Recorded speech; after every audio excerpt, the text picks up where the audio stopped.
आपको लगेगा नहीं कि क्या हुआ, मैं कहां भ्रष्ट हुआ, ऐसी जगह खड़े हो जाओगे कि जान भी नहीं पाओगे कि मैं कहां चढ़ रहा था, दोबारा उत्साह भी नहीं आ पाएगा।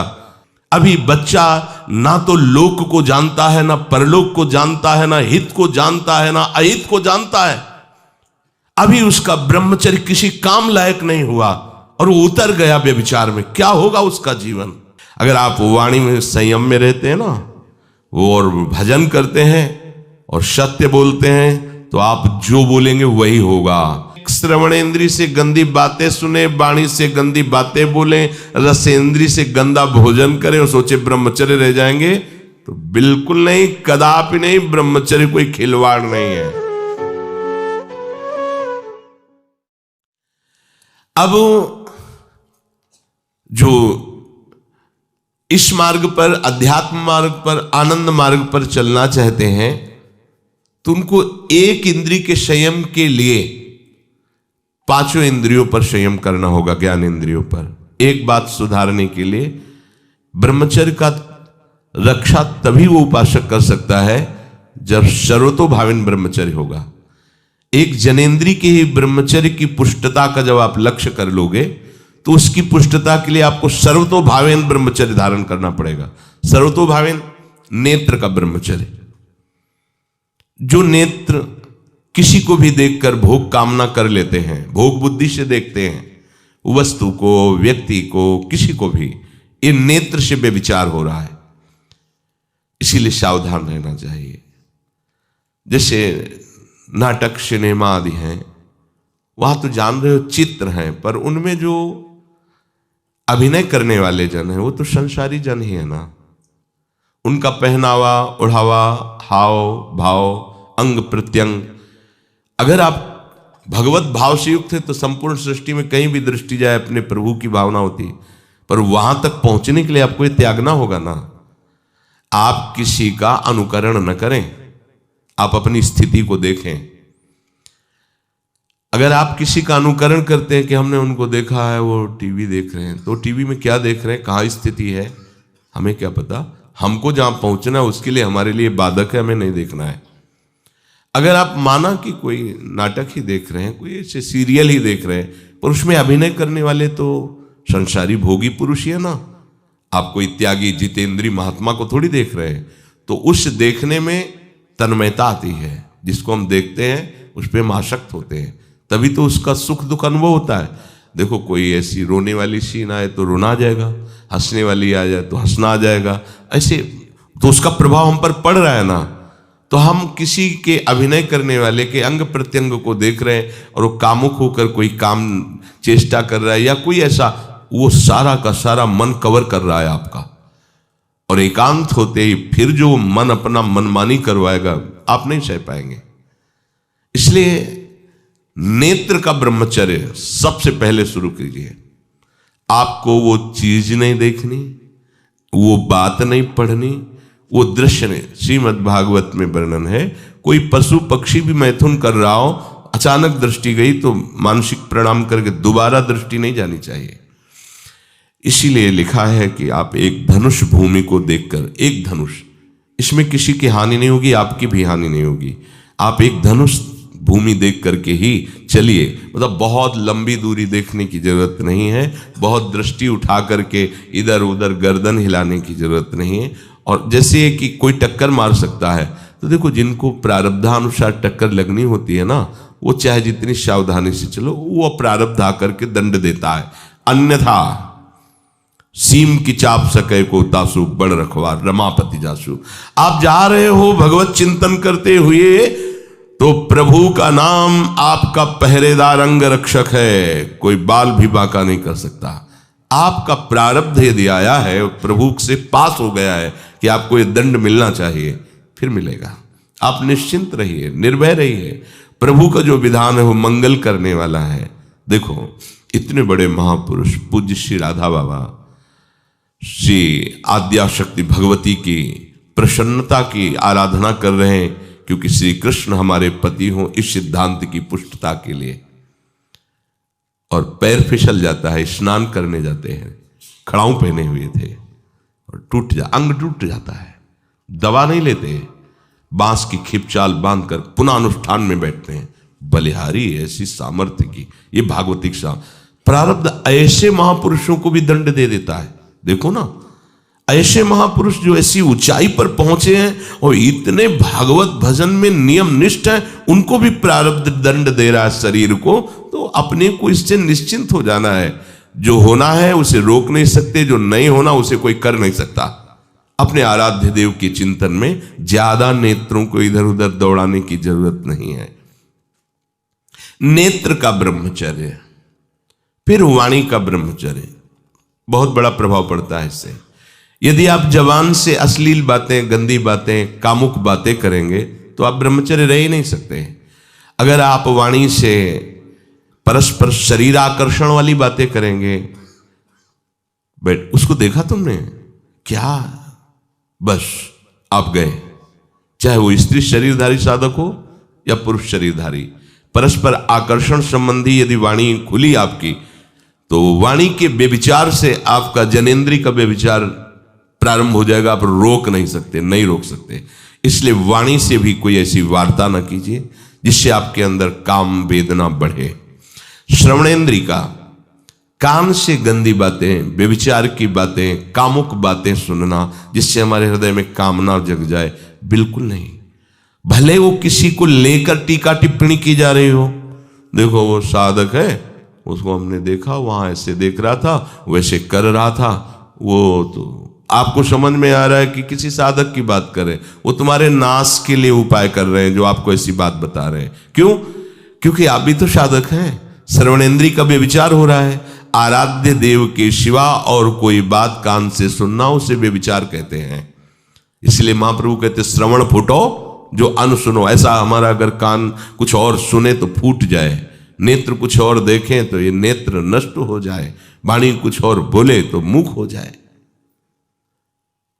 हमारी श्रवणेंद्री का व्यभिचार नहीं होना चाहिए। धर्म की बात, अपने आराध्य देव की बात, शास्त्र सम्मत बात हम श्रवण करें। अन्यथा अगर कोई ऐसा मित्र है या हमारा साथ में रहने वाला है, कोई किसी भी साधक की को लेकर बात कर रहा है, तो भी हमें कान में उंगली डाले नहीं। हम कोई ईश्वर थोड़ी कि हम किसी को संभाल लेंगे, हम अपने को नहीं संभाल पा रहे। हमारे सामने किसी की बात मत करो, ऐसी करना है तो प्रभु की चर्चा करो, अन्यथा मत करो। तो अगर आप श्रवणेंद्री का ब्रह्मचर्य, वाकेंद्री का ब्रह्मचर्य, नेत्रेंद्री का ब्रह्मचर्य और त्वगेंद्री का ब्रह्मचर्य, अनावश्यक किसी को स्पर्श मत करो। परस्पर विरोधी शरीर को तो भूल कर मत करो। विरोधी शरीर जिससे हमारा पुरुष शरीर है, सामने स्त्री शरीर है, तो किसी भी तरह से सेवा के लिए संकेत करना या किसी भी सेवा के लेन देन में बचाव पक्ष में रहो। यहां रख दीजिए सामान, फिर आप उठा लीजिए। सीधे हाथ में सामान लेना नहीं, सीधे हाथ में सामान देना नहीं, जमीन में रख दीजिए। बहुत पवित्र है तो आप कुर्सी पे जो भी आसन उसका हाथ में लेने का नहीं। परस्पर विरोधी भाव वाले शरीरों का स्पर्श बिल्कुल निषेध है, किसी भी कारण से न किया जाए।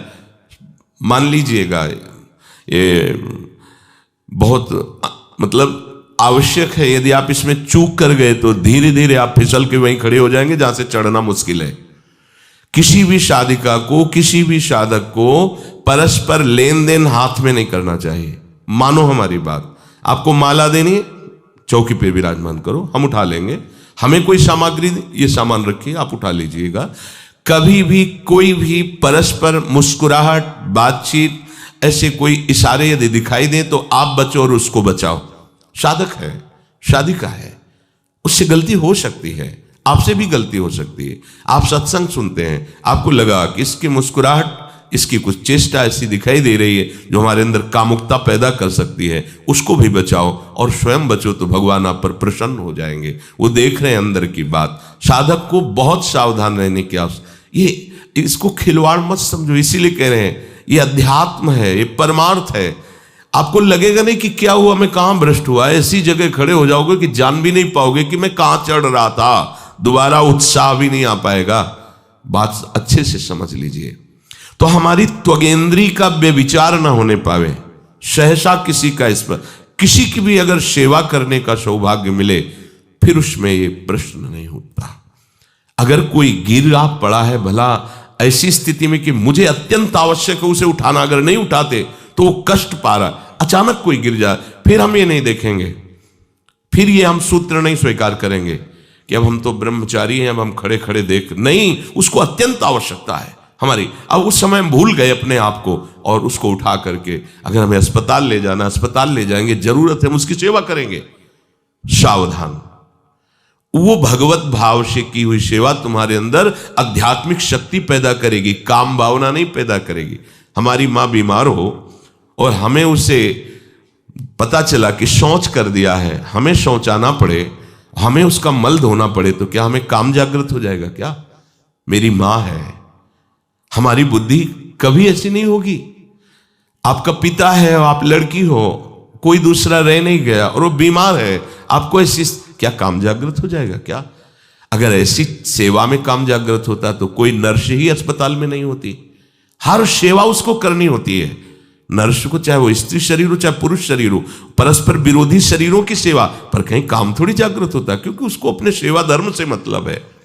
तो ये सेवा के समय इस सूत्र को न देखा जाए, पर ध्यान रखें, अत्यंत आवश्यक जहां आपके सिवा नहीं हो सकता वहां अगर हमें ऐसा अवसर मिलता है कि सेवा उसे हो सकती है तो हम पहले उसे प्रेरित करेंगे।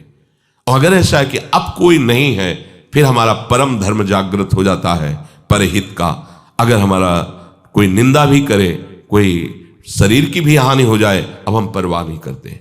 परहित सरिस धर्म नहीं भाई, इससे बड़ा कोई धर्म नहीं है। पर ध्यान रखें, भगवान को साक्षी करके ये उस समय की बात है जहां बिल्कुल कोई अब गुंजाइश नहीं रह गई है।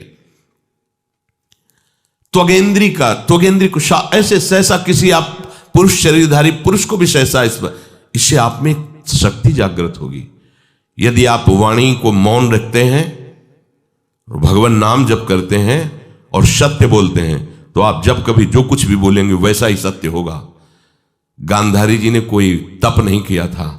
जब सुना कि मेरा ब्याह धृतराष्ट्र से हो रहा है जो बाह्य नेत्र रहित हैं, उसी समय पट्टी बांध ली कि जब मेरा पति संसार को नहीं देख सकता तो मैं भी संसार को नहीं देखूं। जब मेरा पति मेरे रूप को नहीं देख सकता तो मैं भी किसी के रूप को नहीं देख, पट्टी बांध ली थी। जब महाभारत का युद्ध चल रहा था, बड़े बड़े वीरों को मार गिराया जा रहा था, गांधारी ने दुर्योधन से कहा, सुन, मुझे पता है कि भीम की गदा को तो झेल नहीं पाएगा, क्योंकि सबसे बड़ी बात भगवान का वरद हस्त उनके ऊपर है।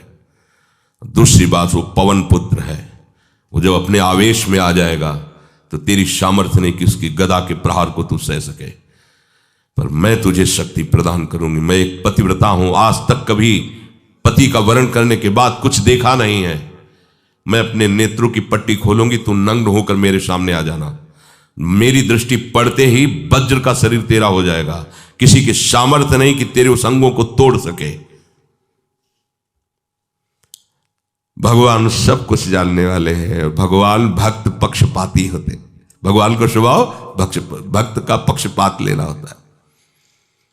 वो अपने महल से कॉरिडोर से जा रहा था गांधारी जी के पास, भगवान आ गए चट से, तो तुरंत उसने हाथ ऐसे लगा लिया। मुझे शर्म आनी चाहिए यार, तो हस्तिनापुर के सम्राट पद पर अभिषिक्त होने के लिए तैयारी कर रहा है, नंगे घूम रहा है गली में। उसने कहा, गली में नहीं, मां के सामने जा रहा है। अरे कोई बच्चा है, ऐसे जाया जाता है मां के सामने? उसने कहा, मां ने कहा है कि हम पट्टी खोलकर तुम्हें देख लेंगे तो तुम्हारा शरीर वज्र का। चलो माना, मां की आज्ञा का पालन करो, थोड़ा इन अंगों को तो ढक लो। तुम तो बड़े हो, कोई बच्चे थोड़ी मां के सामने ऐसे चले जाओगे, ढकना चाहिए तुम्हें। वापस कर दिया। वो यहां ऐसे पत्तों से ढका, वस्त्र नहीं पहना, मां की आज्ञा ऐसे पत्ते से ऐसे कमर से ऐसे ढक लिया, पीछे आगे ऐसे। गांधारी जी ने पट्टी खोली और जे ही देखा पूरा शरीर वज्र का हो। तो ये क्या किया तूने, कमर में क्यों बांध लिया? बोले शर्म लगती थी। कैसे आपके? बोले यहीं से मारा जाएगा। भीम की गदा का प्रहार तेरी इसी जंघा और कमर को तोड़ देगा, तेरी मृत्यु। मान गई, प्रभु के विधान के आगे किसी का बल काम नहीं करता। गांधारी, ये केवल आंख में पट्टी बांधने की सामर्थ्य थी कि मेरा पति यदि अंधा है तो मैं भी किसी रूप को नहीं देखूंगी। अगर आप वाणी में संयम में रहते हैं ना, वो और भजन करते हैं और सत्य बोलते हैं, तो आप जो बोलेंगे वही होगा। पर ऐसा कुछ अनर्थ वो बोलता ही नहीं, क्योंकि ऐसा संयमी जान जाता है कि इन सब का फल भगवत प्राप्ति है, किसी को कष्ट देना नहीं है। एक एक इंद्री का जब आप ब्रह्मचर्य संयम करोगे तब आपका वीर संयम होगा। ध्यान रखना, आप नेत्रेंद्री से गंदे चित्र देखें, श्रवणेंद्री से गंदी बातें सुने, वाणी से गंदी बातें बोलें, रसेंद्री से गंदा भोजन करें और सोचे ब्रह्मचर्य रह जाएंगे, तो बिल्कुल नहीं, कदापि नहीं। ब्रह्मचर्य कोई खिलवाड़ नहीं है। जो ये तो हुआ इंद्रियों का, फिर आता है अंतःकरण का ब्रह्मचर्य। हमारा मन काम की तरफ तभी जाता है जब उसको निज सुख नहीं मिलता। ध्यान रखना, सृष्टि में जितने भी दुर्गुण दुराचार होते हैं उनमें दो प्रधान होते हैं, एक काम भोग और एक धन, और सब छोटी मोटी बातें हैं। प्रायः जितने भी हिंसा होंगी, जितनी भी भयानक घटनाएं होंगी, भयानक युद्ध होगा, उन दो में अंतर्गत ही होगा, दो के अंतर्गत ही होगा।